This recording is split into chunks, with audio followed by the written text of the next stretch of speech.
Assalamualaikum teman-teman. Kami dari kelompok 4 yang beranggotakan Halo, nama saya Reski Fajrian Nur. Halo, saya Muhammad Nur Ilahi. Halo, nama saya Wigati. Halo, nama saya Olga Rinda Sekarini. Sebelum kita mulai ke pembelajaran, yuk disimak video berikut ini.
Kita melihat perkembangan teknologi dalam pendidikan, perkembangan buku, proyektor, radio, pulpen, headphone, video, kalkulator, komputer dengan internet, sosial media, augmented reality atau air glass, multitouch. Perkembangan ini bisa terjadi karena adanya kekritisan terhadap kegiatan ilmiah dan juga memakai metode ilmiah selaras dengan manfaat filsafat ilmu sebagai sarana pengujian penalaran ilmiah, sehingga orang menjadi kritis terhadap kegiatan ilmiah. Metode ilmiah. Metode berasal dari bahasa Yunani, metos dan kofos. Metos artinya cara, kofos artinya perjalanan. Jadi metode adalah cara perjalanan. Kata ilmu atau ilmiah dari bahasa Arab, alima, bahasa Inggrisnya science, bahasa Latinnya sciu, di Indonesia kan menjadi science. Ilmu adalah pelukisan fakta-fakta pengalaman secara lengkap dan konsisten dalam istilah-istilah yang sesederhana mungkin. Pelukisan secara lengkap dan konsisten itu melalui tahap pembentukan definisi, melakukan analisis, pengklarifikasian, dan pengujian. Jadi metode ilmiah merupakan prosedur dalam mendapatkan pengetahuan yang disebut ilmu. Dan ilmu merupakan pengetahuan yang didapatkan lewat metode ilmiah. Proses kegiatan ilmiah menurut Ricia Calder, kegiatan ilmiah dimulai ketika manusia mengamati sesuatu. Einstein menegaskan bahwa ilmu dimulai dengan fakta dan diakhiri dengan fakta. Apapun juga teori-teori yang menjembatani antara keduanya. Teori ilmu merupakan suatu penjelasan rasional yang kesesuaian dengan objek yang dijelaskannya. Suatu penjelasan agar meyakinkan harus didukung oleh fakta empiris untuk dinyatakan benar. Disinilah pendekatan rasional digabung dengan pendekatan empiris dalam langkah-langkah yang disebut metode ilmiah. Sedikit pengantar tentang metode ilmiah dan lebih detailnya tentang metode ilmiah akan dilanjutkan oleh teman kami. Sebagai seorang peneliti, hendaknya kita juga memiliki sikap ilmiah. Istilah sikap berasal dari bahasa Latin yaitu aptus, yang berarti keadaan siap secara mental yang bersifat untuk melakukan kegiatan. Suwaidi menyatakan bahwa sikap ilmiah merupakan sikap yang harus ada pada diri seorang ilmuwan atau akademisi ketika menghadapi persoalan-persoalan ilmiah. Nah, apa saja yang disebut sikap ilmiah? Mari kita lihat. Yang pertama adalah sikap skeptis. Skeptis adalah menyaksikan setiap pernyataan ilmiah yang belum teruji kebenarannya. Yang kedua, sikap ingin tahu. Dalam hal ini, seorang peneliti hendaknya memiliki rasa keingintahuan yang tinggi terhadap hal-hal yang berkaitan dengan bidang yang dikaji. Yang ketiga adalah sikap kritis. Hal ini terlihat dari kebiasaan mencari informasi sebanyak-banyaknya guna menemukan kelebihan dan kekurangan, kebenaran atau tidaknya hal-hal yang sedang dikaji. Yang keempat adalah sikap terbuka. Bersedia untuk mendengarkan pendapat, argumentasi, kritik, maupun keterangan dari orang lain. Yang kelima adalah sikap objektif. Menyatakan sesuatu apa adanya tanpa diikuti perasaan pribadi. Yang keenam, yaitu sikap rela menghargai karya orang lain. Menyebutkan sumber yang didapat secara jelas apabila hal tersebut merupakan pernyataan atau pendapat dari orang lain. Ketujuh adalah sikap berani mempertahankan kebenaran. Tampak dari ketegaran membela fakta dan hasil temuan lapangan atau pengembangan, walaupun bertentangan dengan teori maupun dalil yang ada. Dan yang terakhir adalah sikap menjangkau ke depan. Selalu ingin membuktikan hipotesis yang disusunnya demi pengembangan bidang ilmu yang dikaji. Baik, selanjutnya adalah kriteria metode ilmiah. Menurut Heri Maulana Siddiq, metode ilmiah memiliki beberapa kriteria. Yang pertama, kritis dan analitis. Metode ilmiah berarti peneliti dengan rinci melakukan observasi dan eksperimen untuk mendapatkan hasil yang relevan dan akurat. Yang kedua, logis. Langkah-langkah yang dilakukan peneliti dapat dijelaskan dengan logis, bukan berdasar firasat atau hal lain yang tidak dapat dijelaskan dengan logika. Yang ketiga, objektif. Hasil-hasil yang didapat tidak eksklusif hanya bisa dilakukan oleh peneliti, dan bukan merupakan hasil rekayasa. Yang keempat, empiris. Hasil didapatkan dari kejadian nyata yang benar-benar terjadi, bukan karangan atau berbasis hanya dari opini peneliti atau orang lain. 5. Konseptual.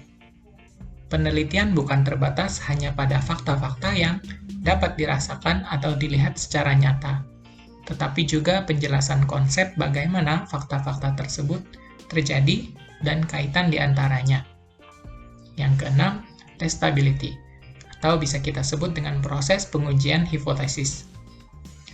Penelitian ilmiah harus dapat menguji hipotesis dengan pengujian statistik yang menggunakan data yang dikumpulkan. Yang ketujuh, teoritis. Ilmu pengetahuan mengandung arti pengembangan suatu struktur konsep dan teoritis untuk menuntun dan mengarahkan upaya penelitian. Dan yang terakhir adalah sistematis. Sistematis artinya mengandung suatu prosedur yang tersusun rapi dan sesuai hierarki dan cermat. Terima kasih Mas Reski. Baik, saya akan melanjutkan dengan menjelaskan jenis metode ilmiah menurut tokoh filsafat baik di dalam dan luar negeri. Pertama, menurut Johnson, sebagaimana tercantum di karya beliau di jurnal Educational Research Quantitative Qualitative, beliau menggolongkan metode ilmiah berdasar pendekatan asumsi yang dimiliki peneliti. Asumsi-asumsi ini kemudian mempengaruhi bentuk strategi dan desain penelitian. Pembagian itu menjadi dua, desain deduktif dan desain induktif. Desain deduktif artinya metode lebih fokus terhadap hipotesis dan teori. Nantinya di pengembangan selanjutnya yakni metode penelitian, ini akan dikenal sebagai aliran kuantitatif. Ciri-cirinya didapat dari hasil adanya hipotesis, lalu data yang telah dikumpulkan digunakan untuk menganalisa apakah hipotesis itu salah atau benar. Sedangkan desain induktif lebih fokus terhadap argumen umum yang mencari kesimpulan spesifik dan logis. Nantinya di metodologi penelitian ini disebut aliran kualitatif. Ciri-cirinya didapat dari hasil memperhatikan fenomena yang terjadi, dan data yang dikumpulkan bukan dimaksudkan untuk mendukung atau menolak hipotesis penelitian, tetapi disusun sebagai kekhususan yang telah terkumpul lalu dilakukan generalisasi. Kedua, menurut Surya Sumantri, sebagaimana tercantum di karya beliau di buku Filsafat Ilmu Sebuah Pengantar Populer, beliau menggolongkan metode ilmiah juga dua, yakni deduktif dan induktif. Hanya saja, beliau lebih detail dengan menambahkan ada tahapan siklikal di metode induktifnya. Tahapan siklikal ini mengikuti model dan proses penelitian Spradley yang digambarkan melalui suatu lingkaran tahapan. Ini dimaksudkan penelitian dilakukan berkelanjutan untuk terus memperoleh arti dan makna yang lebih mendalam dan luas terhadap hasil penelitian yang sedang dilakukan.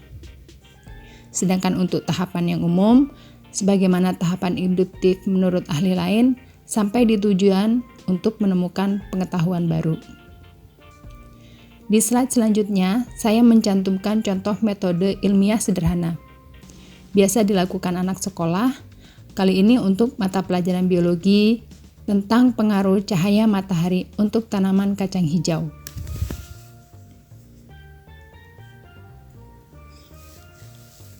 Di sini dicantumkan ada masalah, rumusan masalah, observasi, hipotesis, cara eksperimen, lalu ditarik kesimpulan. Demikian, selanjutnya silahkan Mbak Olga. Terima kasih Mbak Wigati. Sekarang saya akan melanjutkan ke langkah-langkah metode ilmiah. Yang pertama adalah penetapan masalah. Suatu masalah dapat berupa gejala alam atau gejala sosial yang menarik perhatian seseorang peneliti untuk diselami lebih lanjut. Langkah pertama ini, seorang peneliti harus yakin bahwa gejala atau fenomena yang diobservasinya itu masih aktual dan relevan untuk diteliti. Yang kedua, menyusun kerangka pemikiran. Setelah masalah dikonfirmasi aktualitas dan relevansinya, kemudian dirumuskan pula inti masalahnya. Dalam menyusun kerangka pemikiran, hanya menggunakan teori-teori yang paling relevan dan masih berlaku. Ketiga adalah perumusan hipotesis. Ini berfungsi sebagai landasan teoritis yang memandu ke arah persiapan operasional penelitian dalam rangka mengungkap data yang ada, relevan dengan pengaruh, dan keterlibatan faktor-faktor yang terkandung dalam hipotesis yang bersangkutan. Hipotesis berupa perumusan eksplisit dan sederhana yang bersifat deklaratif tentang apa yang diantisipasinya sebagai jawaban tentatif terhadap masalah yang digarap. Kemudian ada pengujian hipotesis. Setelah data hasil penelitian dianalisis dan diinterpretasikan, kemudian dikelompokkan mana yang mendukung dan mana yang tidak mendukung hipotesis. Bila semua data empiris mendukung, berarti hipotesis diverifikasi sebagai dapat diterima, begitu juga sebaliknya. Yang terakhir, ada penarikan kesimpulan. Hipotesis yang diterima beserta dukungan fakta lain yang koheren memberikan kelayakan inferensi ilmiah berupa kesimpulan umum.